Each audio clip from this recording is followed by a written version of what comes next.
Mais l'alcool, c'est un vrai problème de santé publique. Et si on n'en parle pas maintenant, qui va en parler ? On n'en parlera jamais. Puis en plus, j'aime bien l'alcool, en tout cas, j'aime bien en parler. Donc, effectivement, quelques diapos sur l'alcool. Et d'abord, une diapositive intéressante sur une étude publiée dans le Lancet. C'est un essai en Inde du Sud, dans des centres de santé, 377 sujets de sexe masculin qui se sont présentés dans des centres de santé et chez qui on a fait un questionnaire pour voir s'ils avaient une consommation excessive d'alcool. Et chez les malades qui avaient une consommation excessive d'alcool, mesurée par un score, qui est le score audit, ils étaient randomisés en deux bras, soit prise en charge classique, donc pourquoi ils étaient venus dans le système de santé, ce qu'ils avaient, etc.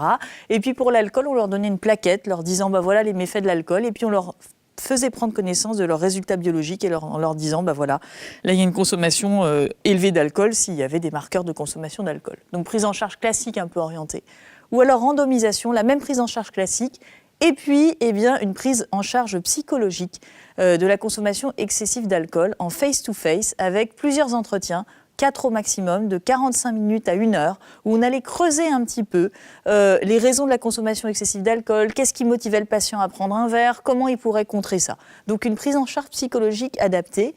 Et puis le critère de jugement principal, c'était de voir à 3 mois ce qu'il advenait de la consommation d'alcool. Alors quand on regarde les résultats, ils sont très très bons, puisqu'il y a beaucoup plus de rémission, 36% de rémission chez les malades qui avaient une prise en charge psychologique. Donc on se situe assez tôt, mais quand même des résultats qui étaient significatifs par rapport à la prise en charge classique, une diminution de la dose d'alcool ingérée. Et puis quand on regarde à droite, c'est pas très facile à voir, mais on voit en gros les malades qui étaient dans le groupe avec la prise en charge psychologique sont en rouge. Et puis on a les scores audits qui sont le score de consommation d'alcool. Et plus le score est élevé, plus le malade consomme de l'alcool.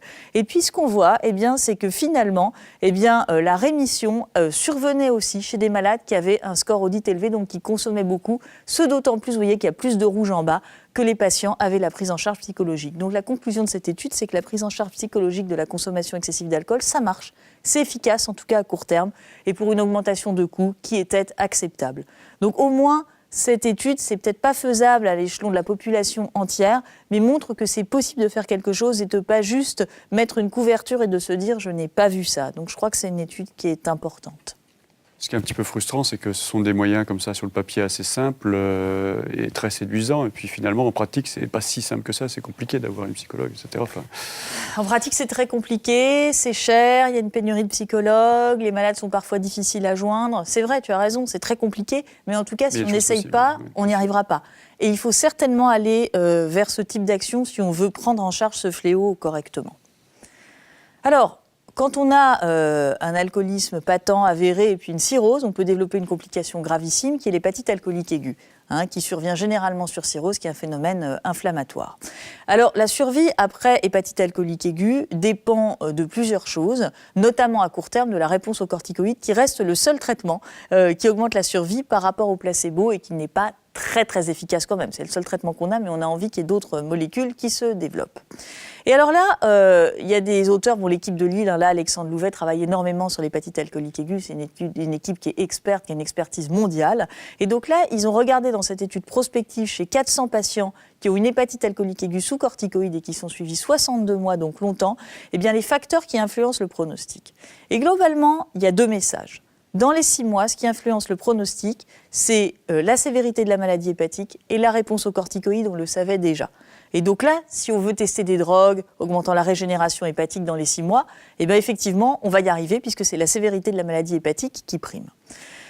Mais après 6 mois, l'abstinence est le facteur majeur, la consommation d'alcool qui continue ou qui ne continue pas. Et on voit que les malades qui ont arrêté l'alcool et qui ont répondu aux corticoïdes, ils ont un risque de mort minimal après 6 mois. Ils vont s'en sortir, ces malades-là. À l'inverse, les malades qui ont rechuté de l'alcool, ou qui ont repris de l'alcool après leur épisode d'hépatite alcoolique aiguë, ceux-là, franchement, ils ont une forte probabilité de décès, et encore plus, évidemment, s'ils ne répondaient pas aux corticoïdes. Et donc, après 6 mois, ce qu'il va falloir regarder, puis il y a un groupe intermédiaire où le risque de décès est intermédiaire. Mais là, ce qu'il va falloir regarder, c'est que l'abstinence est également très importante dans ce groupe. Alors, vous regardez l'abstinence, et bien sûr, finalement, l'abstinence, elle survient assez fréquemment, dans 30% des cas, et plus on boit après un premier épisode d'hépatite alcoolique aiguë, eh bien, plus on a un mauvais pronostic. Et ça, c'est montré aussi.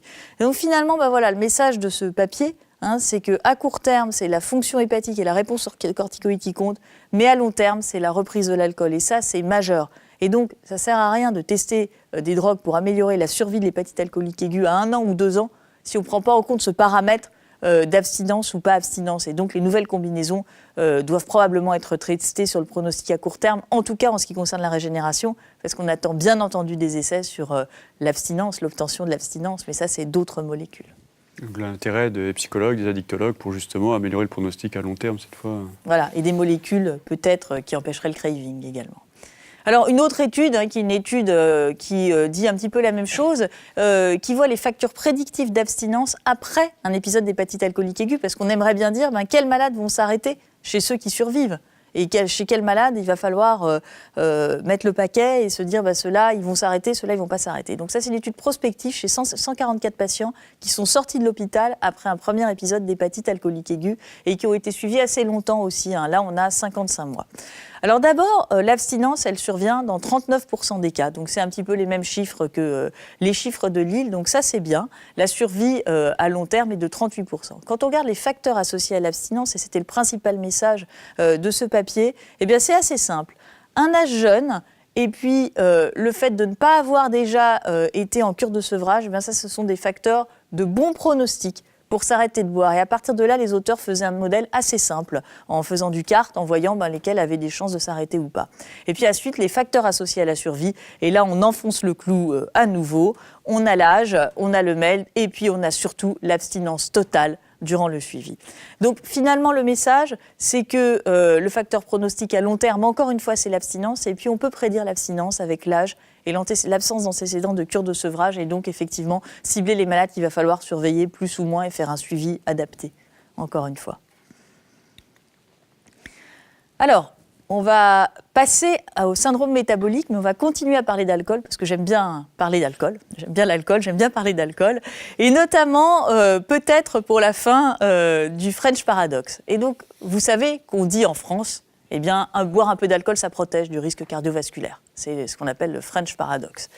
Et puis alors, la question, c'est bien sûr, les malades qui ont un syndrome métabolique, une NAFLD, eh bien ceux-là ont un risque cardiovasculaire également. Et l'idée, ce serait de savoir, est-ce que si ces malades boivent un peu, ça ne les protégerait pas un petit peu sur leur risque cardiovasculaire. Donc là, c'est une très belle étude de cohorte américaine. 5000 patients qui ont été sélectionnés quand ils avaient entre 18 et 30 ans, il y a 25 ans, et qui font partie de l'étude de la cohorte Cardia, surveillance des facteurs de risque coronariens et cardiovasculaires. Et ces malades à 25 ans, donc c'est une très très belle cohorte quand même, ont tous eu un scanner thoraco-abdominopelvien, une échographie cardiaque avec mesure de l'épaisseur des coronaires, etc., pour voir l'athérosclérose et donc pour voir leur risque coronaire. Dans ces malades, 570 avaient une NAFLD qui était diagnostiquée en fait sur la mesure en imagerie de la stéatose. 38% avaient un alcoolisme modéré. Et là, je vous ai mis un tableau totalement illisible, mais c'est bien parce qu'il ne faut pas le lire. Il y a juste un message. Vous avez la mesure de la structure cardiaque, de la fonction cardiaque, les paramètres hémodynamiques en fonction de la consommation d'alcool en analyse multivariée. Et le message, c'est qu'il n'y a aucun P qui est significatif. C'est-à-dire que boire de façon modérée, donc c'était 1 à 21 verres par semaine chez l'homme et 1 à 14 chez la femme, ne protège pas du risque cardiovasculaire, en tout cas sur la fonction cardiaque et la structure cardiaque. Deuxièmement, quand on regardait les calcifications des artères coronaires, donc l'athérosclérose, c'était exactement la même chose. Vous voyez pas un P inférieur à 0,05. Et donc la conclusion de ce très beau travail publié dans Gastro, c'est que la consommation modérée d'alcool ne diminue pas le risque cardiovasculaire. Dommage chez les patients qui ont un syndrome dysmétabolique. Donc c'est peut-être la fin du French Paradox qui, c'est peut-être personnel, mais je trouve quand même a fait beaucoup de mal, en tout cas à nos malades, avec une maladie du foie. C'est-à-dire que j'ai encore entendu la semaine dernière, et pourtant, moi, on m'a toujours dit qu'il fallait boire un verre de vin. Totalement. Chez les malades sévères, c'est sûrement pas une recommandation qu'on peut faire. Tu as tout à fait raison. En France, on dit déjà le vin, ce n'est pas de l'alcool, la bière, c'est pas de l'alcool, et puis en plus, on peut boire un petit peu. Donc tu as tout à fait raison, c'est la fin du French Paradox, et il faut insister là-dessus. On devrait véhiculer ce message-là plus. Alors, On reste dans la NASH. Alors là, voilà encore un domaine où il y a des nouvelles molécules qui arrivent. Donc c'est aussi un domaine qui est assez excitant sur le plan thérapeutique. Et donc là, je vous présente les résultats d'une étude de phase 2 sur la NASH. Donc c'est seulement une étude de phase 2, mais sur le céloncertib, qui est un inhibiteur de ASK1. Donc c'est une étude ouverte, randomisée, qui testait 2 doses de céloncertib, 6 et 18 mg. Alors la petite particularité, c'est qu'à l'époque où ce travail avait été mis en place, il y avait un fort espoir sur l'anticorps monoclonal synlizumab qui aurait été efficace dans la NASH. Et donc, il y a des groupes avec ou sans synlizumab. Depuis, il y a 2 études de phase 2 qui ont montré que ça ne marchait pas du tout et c'est un développement qui est abandonné. Mais voilà le design un petit peu particulier de cette étude. Les patients F2 et F3 à l'histologie étaient inclus. Ils avaient tous une histologie à 2 ans. Une IRM et des biomarqueurs, et le critère de jugement principal, c'était la diminution de la fibrose. Donc, vous voyez les doses de céloncertib à gauche, 18 mg, au milieu, 6 mg, et à droite, le placebo ou synthizumab. Et vous voyez le pourcentage de fibrose importante, d'aggravation de la fibrose en rouge, et vous voyez très clairement que le céloncertib diminue la fibrose chez les patients ayant une NASH. Donc c'est des essais de phase 2, il y a des essais de phase 3, il y a un essai de phase 3 qui est en cours aussi sur cette molécule, et puis d'autres essais pour diminuer la fibrose, qui reste le paramètre probablement le plus important pour diminuer la mortalité dans la NASH. Là, tu veux dire que ça n'a pas d'effet ou peu d'effet sur l'inflammation? Est-ce que l'avenir, c'est de développer justement ou des molécules ou des combinaisons qui joueraient sur les deux? Alors très probablement. Il y a eu une étude l'année dernière de Vlad Radzu sur les Lafibranor qui diminuait les lésions nécrotico-inflammatoires. Et donc très probablement que l'association serait intéressante. Et il y a des protocoles actuellement en cours associant des drogues ciblant l'inflammation et des drogues ciblant la fibrose. C'est probablement l'avenir. C'est vraiment une aire thérapeutique en cours de développement. C'est très, très intéressant. Alors, on va passer maintenant dans cette dernière partie aux maladies cholestatiques. Et d'abord, à un très beau travail français qui a été piloté par l'équipe de Saint-Antoine sur les maladies cholestatiques et la cholangite biliaire primitive, ancienne cirrhose biliaire primitive. Et donc là, finalement, c'était une étude sur les anticorps anti-mitochondrie positives. Une très belle étude prospective sur 63 laboratoires en France, donc couvrant 90% du territoire, où ils avaient vu 720 patients qui avaient des anticorps anti-mitochondrie supérieurs ou égaux à 1/80e. Et donc ça, c'est la positivité qu'ici, on n'a pas besoin d'avoir des taux plus importants pour évoquer en tout cas une CBP. Et une fois que ces malades avaient des anticorps anti-mitochondrie, ils avaient été divisés en 3 groupes. Des malades chez qui on connaissait déjà la CBP, donc très bien. Des malades chez qui le praticien disait « oui, ben justement, je suspectais une CBP, il a une CBP », très bien. Là, il y en avait 216 d'un côté, 275 de l'autre. Et puis, il y en avait 229 qui restaient, qui n'avaient pas de CBP, et des phosphatases alcalines normales. Le physicien disait qu'il n'y avait pas de CBP et qui avaient des anticorps anti-mitochondrie positifs. Et la vraie question, c'est qu'est-ce qu'on fait de ces patients qui ont des anticorps anti-mitochondrie positifs et qui ont des phosphatases alcalines normales? Alors d'abord, ça représente, sur la totalité du territoire, 16,1 pour 100 000 habitants. Donc c'est quand même pas rare. Et parmi ces patients, il y a des malades, il y en a 222 qui ont été suivis régulièrement et 92 pour lesquels on a eu des données de suivi. Donc la première chose, c'est quand on regarde ces patients qui avaient des anticorps anti-mitochondrie positifs sans CBP, il y en avait quand même presque la moitié qui avaient des maladies auto-immunes. Donc ça, c'est assez intéressant. Et les 2/3 ou les 3/4 qui avaient des anticorps antinucléaires ou d'autres signes. 6% qui avaient une cirrhose, c'était des malades plus jeunes, moins de femmes, des taux d'anticorps anti-mitochondrie plus bas et encore une fois, aucune CBP chez ces patients-là. Donc plus de maladies auto-immunes. Et la deuxième chose, chez les 92 malades qui ont été suivis, c'est de voir premièrement en haut, vous voyez en haut à droite, que la survie est moins bonne chez ces malades qui ont des anticorps anti-mitochondrie positifs, peut-être parce qu'ils ont des maladies auto-immunes associées. Il n'y avait pas de décès qui était dit lié au foie dans cette étude. Et puis l'incidence de la cholangite biliaire primitive est finalement que 1/6 des patients qui va développer une cholangite biliaire primitive à 6 ans. Et donc, ces patients-là qui ont des anticorps anti-mitochondrie et de phosphatase alcaline normale, la vaste majorité ne va pas développer de cholangite biliaire primitive, en tout cas à 6 ans. Donc voilà un petit peu le message de cette étude. Une question justement, qu'est-ce qui est proposé comme surveillance si on ne doit pas considérer que c'est des cholangites biliaires primitives au temps 0? Est-ce qu'il faut les suivre? Est-ce qu'il faut... Alors oui, il y en a quand même qui vont en développer. Donc les recommandations, c'est de les surveiller avec un bilan hépatique tous les ans.